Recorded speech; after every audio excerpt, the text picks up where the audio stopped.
টাকা পয়সা টাকা 140 টাকা বেচে রে ছাত্ররা মাইতে দে গরিবান আগে মরতে দে। আসসালামু আলাইকুম ভিউয়ার্স, আমি কিন্তু আজকে চলে আসলাম প্রথম রমজানে বাজার সম্পর্কে আপনাদেরকে একটু ধারণা দেওয়ার জন্য।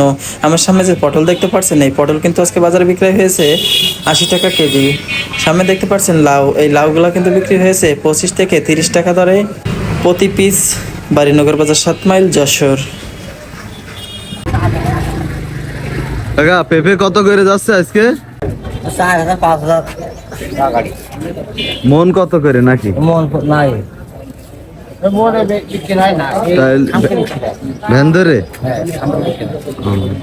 এই এক ঝুড়ি বেচে গেল 45 টাকা, এই ঝুড়ি 45, 7 ঝুড়ি 45, সাইজ জুড়ি। কাকা পিএস কত করে আজকে? 25 টাকা কিনলাম, 30 টাকা কিনলাম, 35 টাকা কিনলাম, একরকম না তো বিভিন্ন রকম। বেগুন কিন্তু আজকে বাজারে বিক্রি হয়েছে 20 টাকা কেজি, 25 টাকা কেজি। ভালো বেগুন 30 টাকা কেজিও বিক্রি হয়েছে বাড়িনগর বাজার 7 মাইলে। সবাই ধন্যবাদ, ভালো থাকবেন।